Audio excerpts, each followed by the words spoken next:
Bismillahirrahmanirrahim. Assalamualaikum warahmatullahi wabarakatuh. Alhamdulillahil wahidil qahhar, al-azizil ghaffar, mukawwiril laili 'alan nahar, tazkiratan lizawil qulubi wal absar, wa tabsiratan lizawil albabi wal i'tibar. Asyhadu an la ilaha illallah al-barrul karim war-raufur rahim, wa asyhadu anna Muhammadan 'abduhu wa rasuluhu al-hadi ila siratal mustaqim. Wa salawatullahi wa salamuhu ala hadan nabiyyil karim, nabiyina Muhammadin wa ala alihi wa ashabihi wa ansarihi wa junudihi wa man sara ala nahjihi wa man ihtada bihadihi ila yaumiddin, amma ba'd. Faqala Allah Ta'ala fi muhkami tanzil, a'udzu billahi minasy syaithanir rajim, ya ayyuhalladzina amanu taqullaha haqqa tuqatih wa la tamutunna illa wa antum muslimun. Ikhwatal iman rahimani wa rahimakumullah, jamaah salat maghrib yang dimuliakan Allah Subhanahu wa taala, kaum muslimin dan muslimat pendengar setia suara Perak Jaya dimanapun anda berada, rahimani wa rahimakumullah. Malam hari ini mungkin malam terakhir kajian kitab Riyadhus Shalihin, karena kemungkinan pekan depan kita sudah memasuki bulan suci Ramadan ya. Jadi masuk juga kepada hadis yang terakhir pada bab yang sudah sekian lama kita bahas, yaitu bab Raddul Madzalim wa al-muhafadzah ala hurmatil muslimin, yaitu mengembalikan kezaliman, mengembalikan hak-hak orang lain dan senantiasa menjaga dan menghormati apa-apa yang telah haramkan oleh Allah Subhanahu wa taala terhadap kaum muslimin dan muslimat. Hadis yang terakhir pada bab ini adalah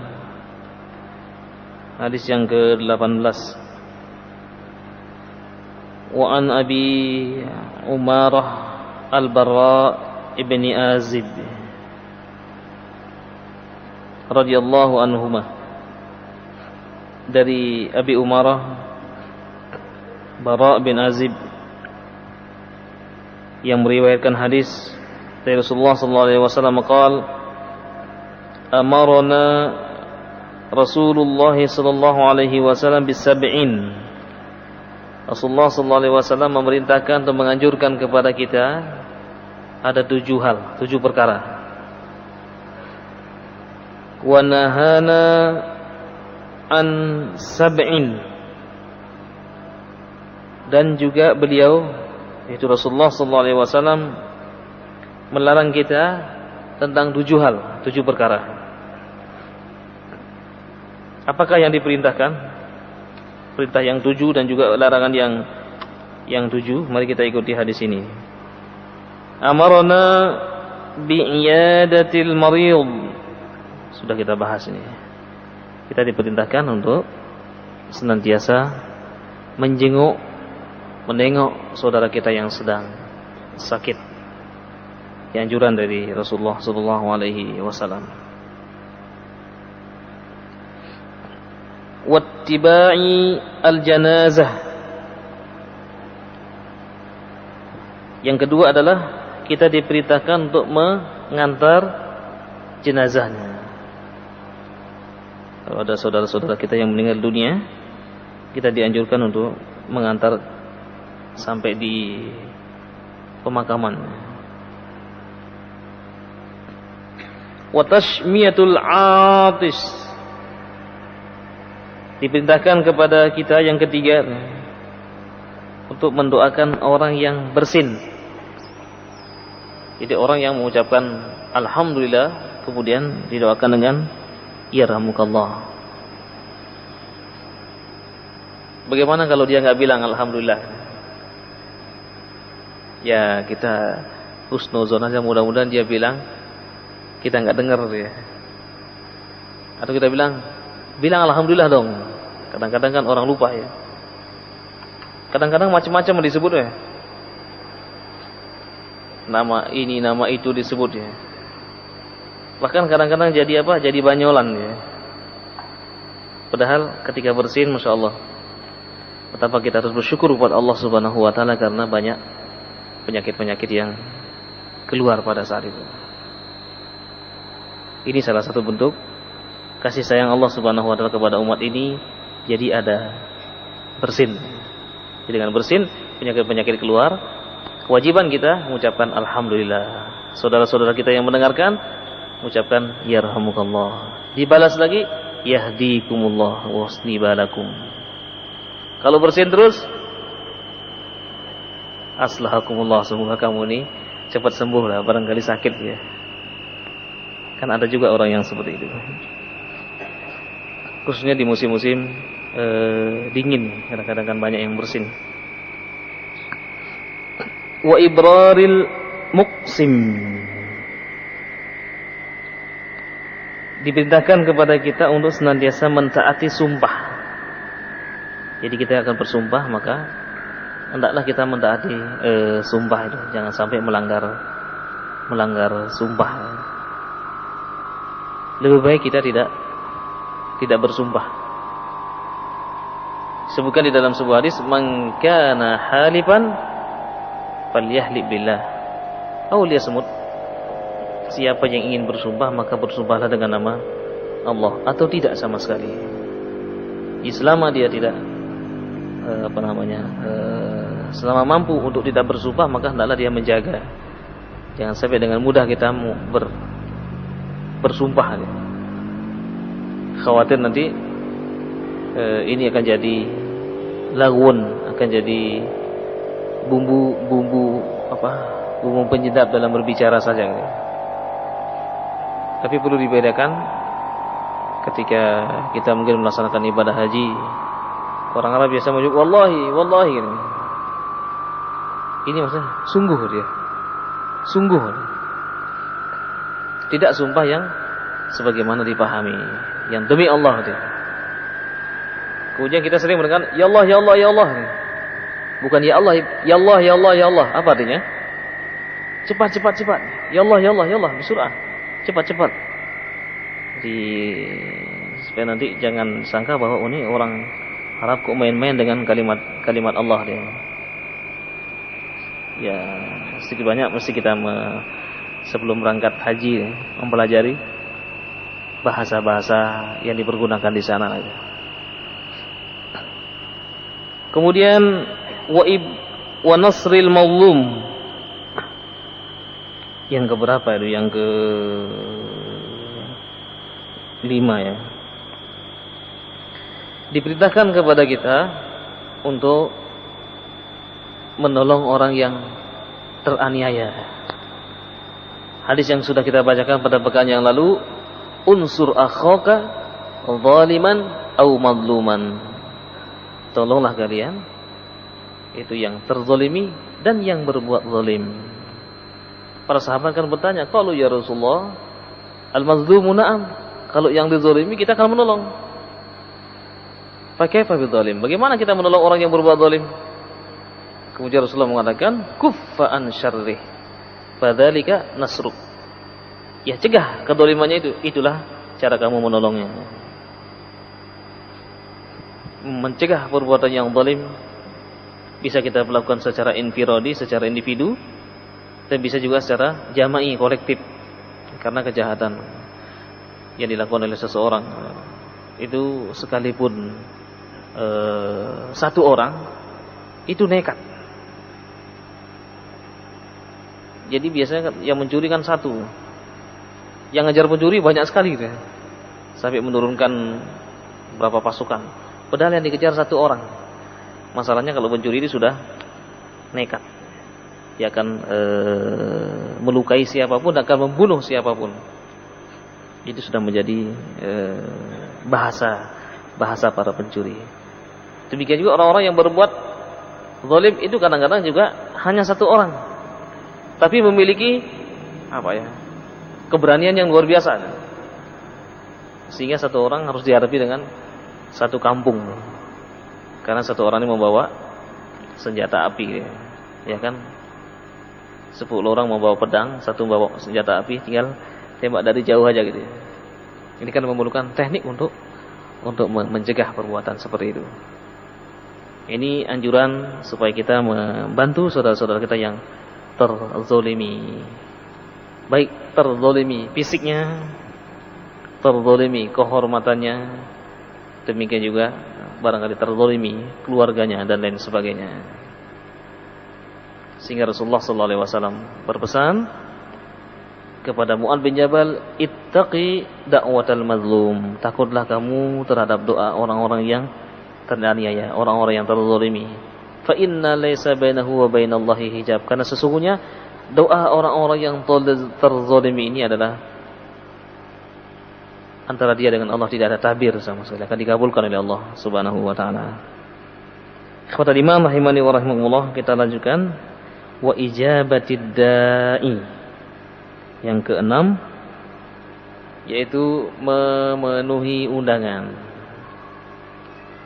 Yang sangat ditekankan oleh para ulama di sini undangan pada saat walimatul urush. Jadi undangan mantenan di akad nikah atau pada saat walimah. Turut menjadi saksi terhadap pernikahan saudara-saudara kita. Dan undangan-undangan yang lain. Kalau kita tidak memiliki uzur syar'i. Uzur syar'i ini uzur yang izin yang syar'i, artinya yang memang bisa dipertanggungjawabkan. Bukan sengaja tidak hadir. Kan ada, kadang-kadang ada alasan yang memang alasannya tidak masuk akal. Jadi sehingga ditanya, kenapa kok gak hadir? Jawabannya ini dan itu.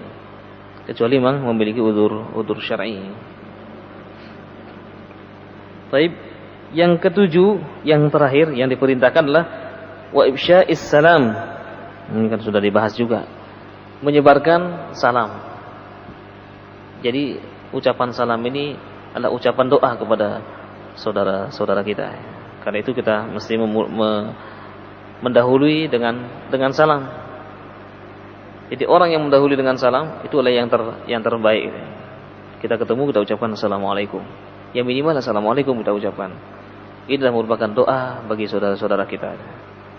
Disebutkan dalam sebuah hadis yang sudah pernah kita bacakan juga, ala adullukum ala syai'in idza fa'altum tahabbtum. Maukah aku tunjukkan kepada kalian, jika kalian lakukan, kalian akan saling mengasihi, saling mencintai satu dengan yang lain. Para sahabat mengatakan, qalu bala ya Rasulullah. Tunjukkan kepada kami ya Rasulullah. Kemudian Rasulullah mengatakan, afsyus salam fima bainakum tadkhulul jannata bidaris salam. Sebarkanlah salam di antara kalian dan kalian nanti akan masuk ke Darussalam, yaitu al-jannah, itu surga. Ikhwatal iman rahimani wa rahimakumullah. Itu 7 hal yang diperintahkan pada hadis ini. Bukan berarti ini saja yang harus dilaksanakan, masih banyak lagi perintah-perintahnya. Ini dalam hadis ini terangkan ada 7 hal. Kemudian wa nahana an khawatim au takhattumu bidzahab. Ini sekarang yang dilarang. Rasulullah pun melarang kepada kami 7 hal. Yang pertama adalah menggunakan cincin emas bagi laki-laki. Jadi menggunakan cincin emas bagi laki-laki. Bagaimana sekarang kalau ada tukar cincin, kan eman-eman ya. Ya. Masih ada ya? Mau nikah tukar cincin dulu dia. Sebelum nikah katanya diikat dengan cincin. Dalam Islam tidak dikenal dengan istilah tukar cincin. Ada urutan-urutan untuk menuju kepada jenjang pernikahan. Yang pertama adalah proses ta'aruf, mengenal siapa calon kita. Sudah kenal, kemudian kita mengenal mengenal ini bisa dari para asatid, dari para ustaz, demikian juga daripada ikhwah ya, yang atau informasi-informasi dari yang lain. Kemudian setelah itu ada kesepakatan akan dipinang. An-nadhar sini melihat calon. Nah, ya melihat calonnya. Sudah, saya enggak mau lihat, yakin aja sudah. Jangan, kata Rasulullah, lihat calon kamu, lihat dulu. Siapa tahu nanti matanya hilang satu gitu ya. Siapa tahu enggak punya kaki dan lain sebagainya. Jadi suruh melihat dulu. Kalau tertarik dilamar, kalau tidak dibatalkan, enggak jadi melamar. Kemudian setelah itu sudah oke, baru dilamar. Dilamar pun mungkin saja mendapatkan jawaban langsung, atau juga mungkin tidak, atau bahkan mungkin ditolak gitu ya.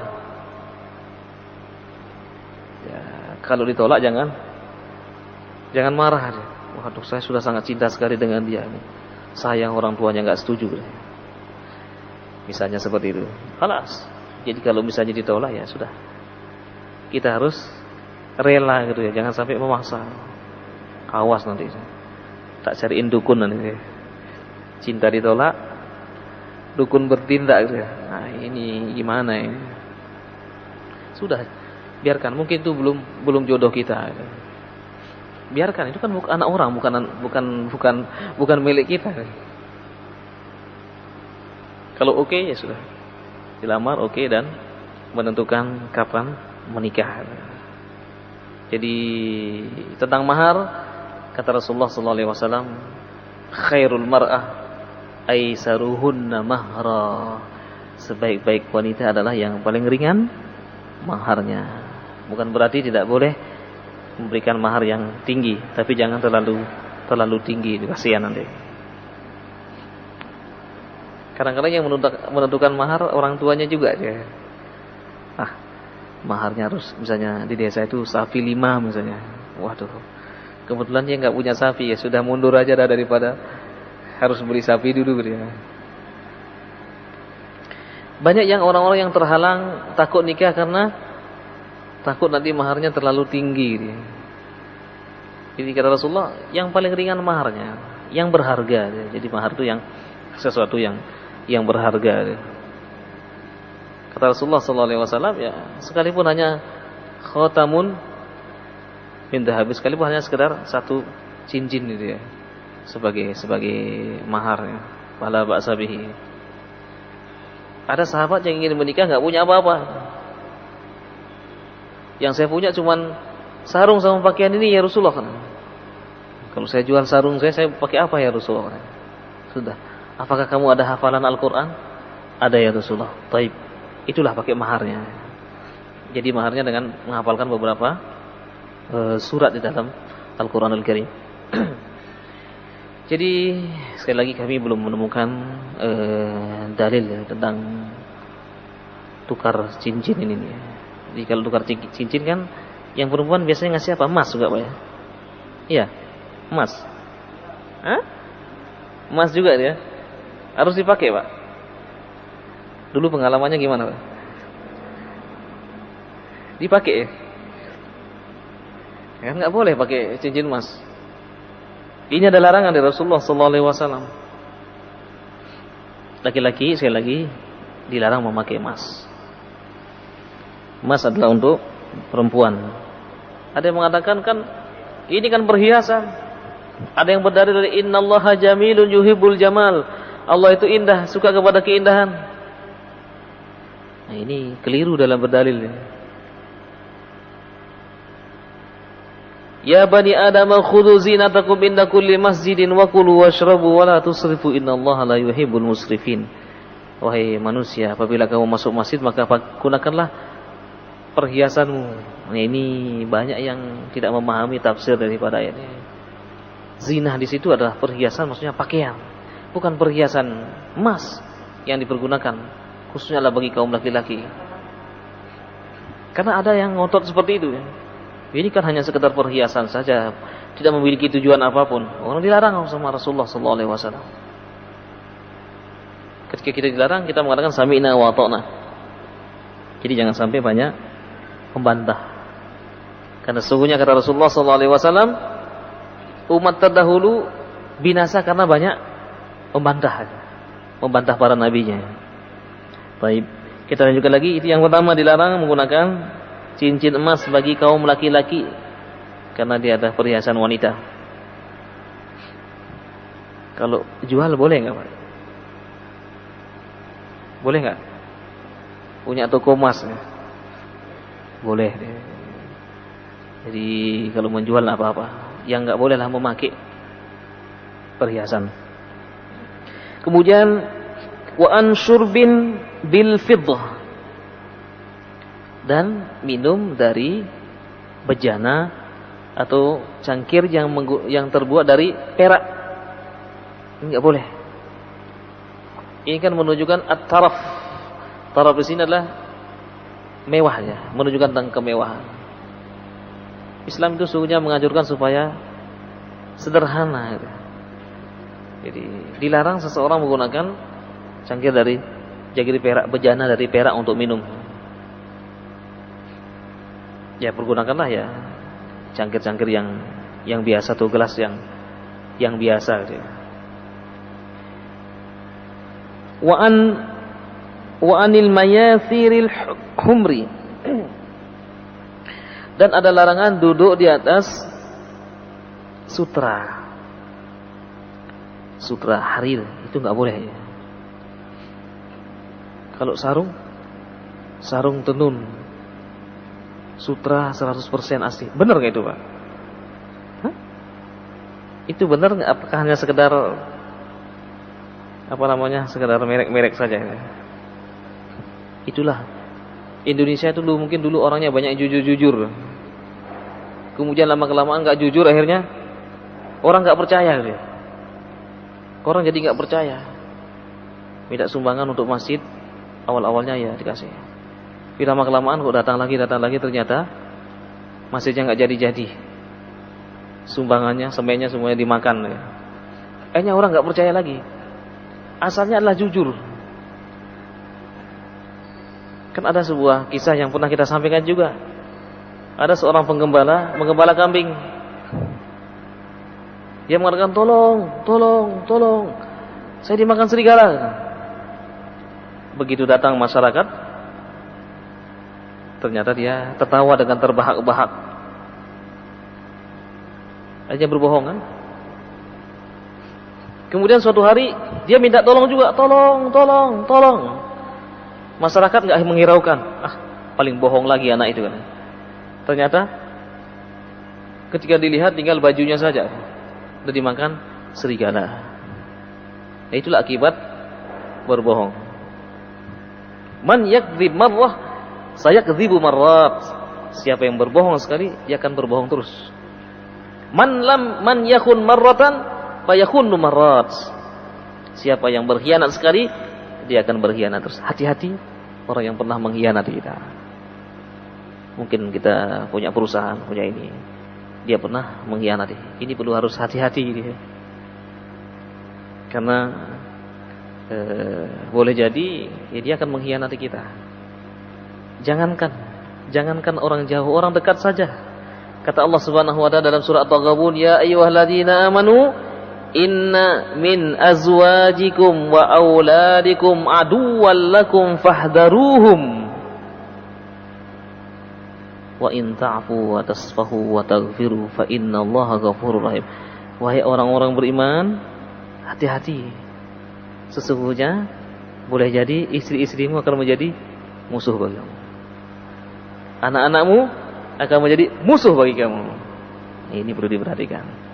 Kalau kita tidak benar-benar mentarbiyah mereka, mendidik mereka dengan baik, mengarahkan istri-istri kita dengan baik, boleh jadi kita masuk penjara karena istri kita. Datang orang bertanya, suamimu kemana? Oh, dia ke sana. Baik, terima kasih atas informasinya.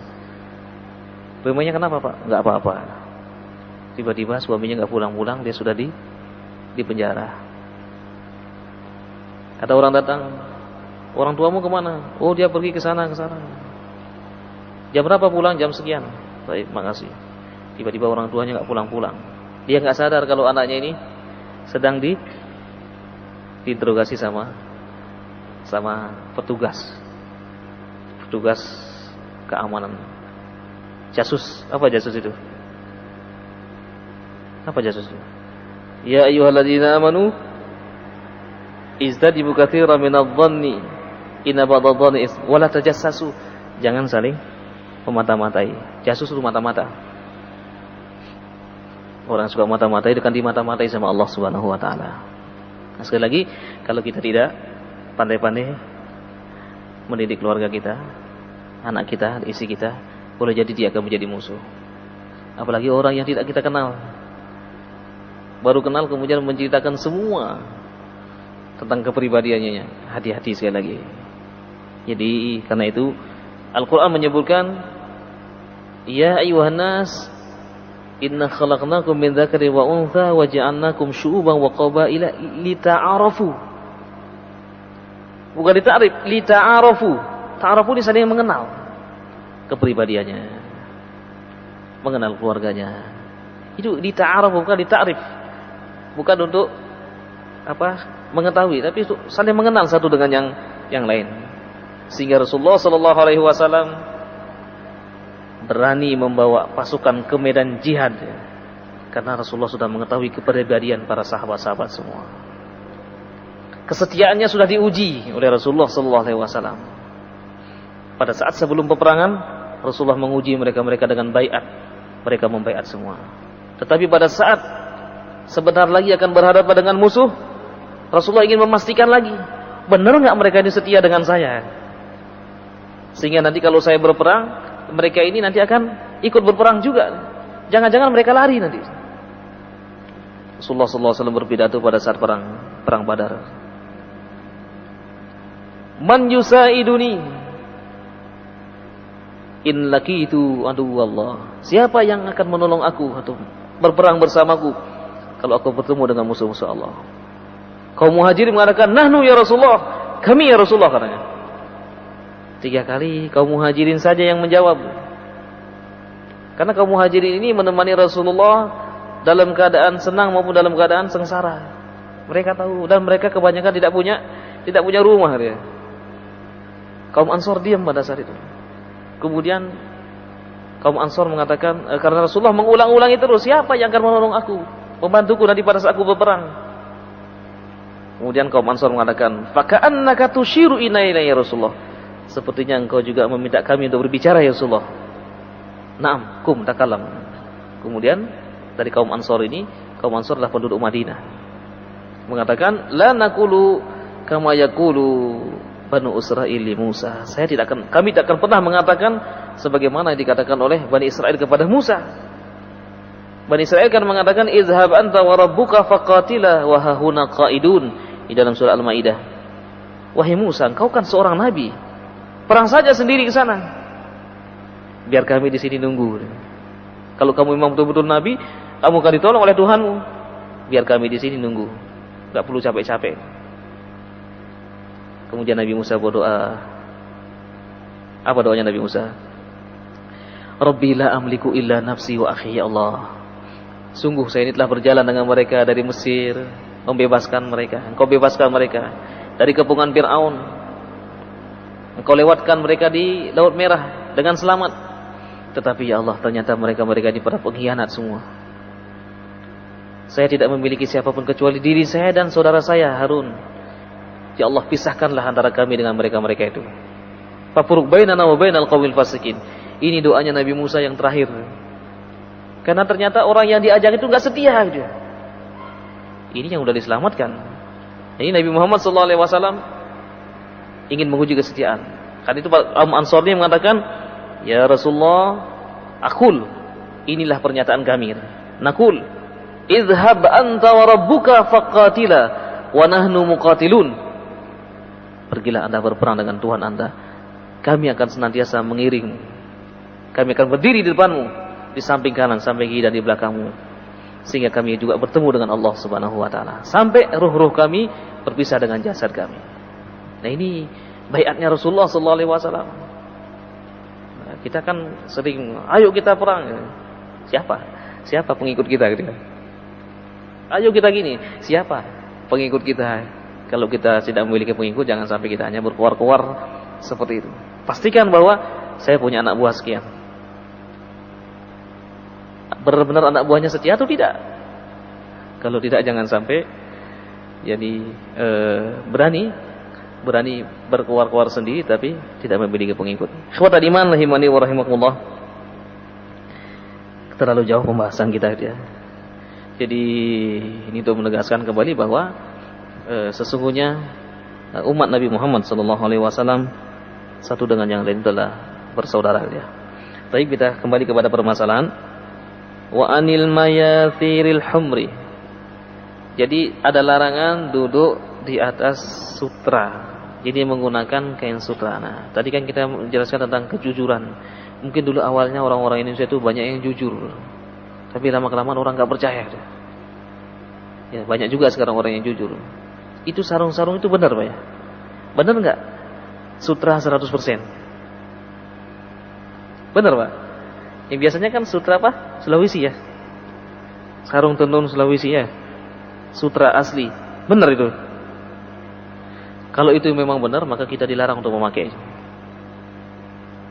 Jadi kalau itu memang benar, dilarang kita memakai. Kaum laki-laki dilarang memakai sutra. Illa limaradin. Kecuali ada penyakit yang memang tidak bisa diobati. Kita akan khawatir ada tenun asli gitu ya, sutra. Jadi ada larangan. Dan duduk di atas sutra dilarang. Wa anil qasiyyi, baik yang apa di dalam terjemahan ini diterangkan sutra yang tipis atau yang tebal. Baik yang tipis maupun yang tebal dilarang. Wa an lubsil hariri wal istabraqi wad dibaj. Jadi baik yang tipis maupun yang tebal, kemudian juga ya. Jadi ini adalah larangan-larangan yang dianjurkan untuk menjauhinya deh. Jangan sampai kita menggunakan cincin emas, minum dari fiddah ya, menggunakan cerek ataupun menggunakan cangkir dari perak ya. Kemudian duduk di atas sutra, kain sutra, memakai sutra gitu ya, baik dalam keadaan tipis maupun tebal dan lain-lain. Muttafaqun alaih. Ikhwatal iman rahimani wa rahimakumullah. Jadi ini hadis yang terakhir ya di dalam bab ini ya. Masih ada waktu, barangkali ada yang ingin bertanya atau ingin menambahi, tafadhol silakan.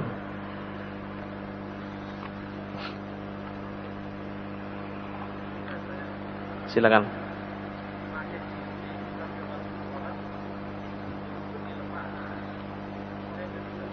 Ya, memakai cincin dilepas ya. Pakai lagi gitu ya. Ya. Jadi larangan memakai cincin di sini adalah umum. Jadi bukan pada waktu sholat tidak boleh ya. Di luar sholat pun tidak boleh bagi kaum laki-laki. Kan ada yang menggunakan ya seperti tadi itu, tukar cincin itu untuk menambah mahabbah katanya. Menambah kecintaan satu dengan yang lain. Kan sudah diajarkan doa untuk saling mencintai satu dengan yang lain. Jadi tidak perlu menggunakan cincin emas. Dijual aja cincinnya. Ya kan? Kalau punya cincin emas dijual aja. Bisa dimanfaatkan. Duh. Bagaimana kalau perak? Boleh, silakan. Yang enggak boleh minum, ya. Yang enggak boleh minum dengan perak. Tapi kalau cincin perak boleh, silakan.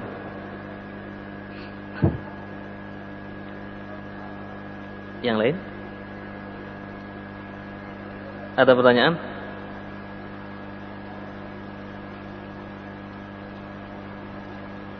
Cukup insyaallah ya. Baik, sekali lagi mungkin ini untuk kajian yang dapat disampaikan pada kesempatan yang berbahagia ini untuk kajian kitab Riyadhus Shalihin kita cukupkan sampai di sini. Insyaallah nanti kita masuk kepada bab jilid yang kedua. Ini baru jilid yang pertama. Jadi syarah Riyadhus Shalihin min kalami Sayyidil Mursalin yang disyarahkan oleh Syekh Muhammad bin Shalih bin Utsaimin rahimahullahu taala. Insyaallah nanti kita akan lanjutkan setelah bulan suci Ramadan untuk kajian kitab Riyadhus Shalihin. Tolong nanti dibaca-baca kembali, dan kalau boleh kita menganjurkan supaya di tiap-tiap rumah itu ada kitab Riyadhus Shalihin, minimal terjemahannya ada 2 jilid ya. Jadi minimal terjemahan Riyadhus Shalihin. Dikatakan oleh seorang ulama, la yastaghni an baitil muslimin. Jadi mesti setiap rumah orang Islam itu ada kitab Riyadhus Shalihinnya, karena dia termasuk kitab yang jami', kitab yang mengumpulkan dari berbagai macam hadis, baik itu masalah fikih, masalah adab, masalah tafsir, lengkap semua di dalam kitab Riyadhus Shalihin. Demikian dapat kami sampaikan pada kesempatan yang berbahagia ini. Mohon maaf, jadi selama kurang lebih 1 tahun mengkaji kitab Riyadhus Shalihin. Jadi mudah-mudahan sekali lagi ada keberkahannya, dan kami mohon maaf yang sebesar-besarnya atas kesalahan-kesalahan, barangkali ada perkataan yang kurang berkenan. Demikian mungkin tingkah laku yang mungkin kurang berkenan kepada para hadirin, demikian juga pada pendengar setia yang ada di rumah ya. Mudah-mudahan kita bisa saling memaafkan satu dengan yang lain, sehingga betul-betul kita memasuki bulan suci Ramadan dalam keadaan bersih dari kesalahan-kesalahan terhadap saudara-saudara kita. Aqulu qauli hadza wa astaghfirullah li wa lakum. Subhanakallahumma wa bihamdika asyhadu an la ilaha illa anta astaghfiruka wa atubu ilaik. Wa sallallahu ala Muhammadin wa ala alihi wa sahbihi ajmain. Assalamualaikum warahmatullahi wabarakatuh.